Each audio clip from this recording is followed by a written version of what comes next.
What really is the difference between round one and round two of MBA admissions? If you're applying to a competitive MBA program this year, you have a big decision to make. And right now, this can feel really overwhelming. There is so much noise out there about the difference between round one and round two and what it actually means for your MBA admissions odds. So let's take a look at the facts so you can make a decision equipped with knowledge and actual MBA outcome insights. Obviously, the first and main difference between round one and round two lies in the timing of application submission. Round one typically has an earlier deadline falling in the early fall, while round two deadlines are generally several months later. Right now, the top US MBA programs are releasing their application timelines, and most schools have a round one deadline in early September and round two in early January. Now, why do schools have MBA admissions rounds in the first place? MBA candidates don't often ask themselves this question, but if you do, you'll be better prepared to make all the decisions that come with choosing the best round to apply. The MBA application deadlines serve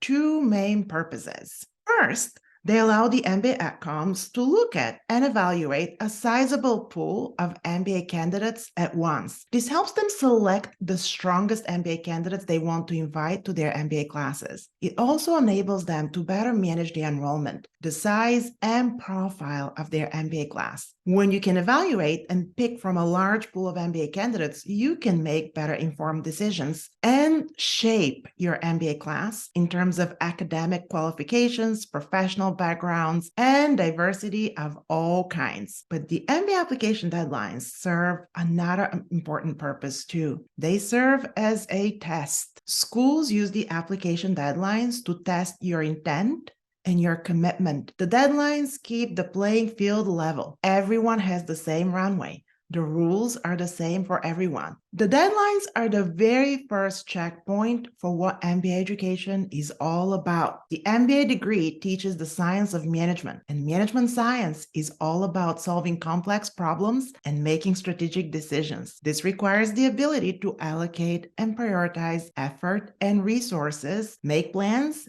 and execute them against the deadline. So what does this mean for you? I know that your biggest question is, how does choosing round one versus round two affect my MBA admissions odds? It's a well-established fact that all things being equal, the odds of being admitted and receiving a scholarship are indeed highest in round one and become lower in later rounds. But the difference in odds between round one and round two is no longer as stark as it used to be when I first started working in MBA admissions 15 years ago. The round one volume of applications is smaller, often considerably so. MBA candidates often get confused by this fact and think this means they have significantly higher odds. Unfortunately, that's not the case. But why? First, many highly qualified candidates aim to submit their applications in round one to maximize their chances of admission. And often, the candidates who apply in round one have been preparing themselves for the MBA admissions race and working on their applications for quite a while. I currently have round one candidates who have been working with me since January, or in some instances, even earlier. These early action takers have been preparing their applications well in advance. They are very proactive and have a strong sense of their MBA goals and commitment to producing the strongest set of applications materials they possibly can. So while the pool is smaller, the quality of round one MBA candidates is often very, very strong. Round one has another advantage you should consider. In round one, all the seats in the class and the entire scholarship budget are wide open. No one type of candidate is oversubscribed, and all the scholarship funds have not been allocated yet. If you're already in a strong position and have put considerable efforts for your application process and for building a strong set of MBA application materials, round one is a beautiful time to apply. But if you hope to derive any round one advantages with a hastily put together MBA application, that's not a good idea. You will be compared to very strong competitors, and you don't want your lack of effort to show and undermine you. And this brings us to the final question. How long does it really take to pull together a strong application? If I'm starting now, can I still pull it off? One of the top correlating factors to gaining admission to a top school is the amount of work, the amount of effort you put into your application. So yes, you can start now, especially if you have been preparing for the GMAT and GRE for some time and already have a strong score. There is still time to do your school research and engagement, activate your recommenders, and write compelling essays. But if that's not possible for you in round one, the good news is that business schools reserve seats and scholarship for both rounds and evaluate candidates holistically, focusing on their qualifications and fit. Round two applicants still have ample opportunities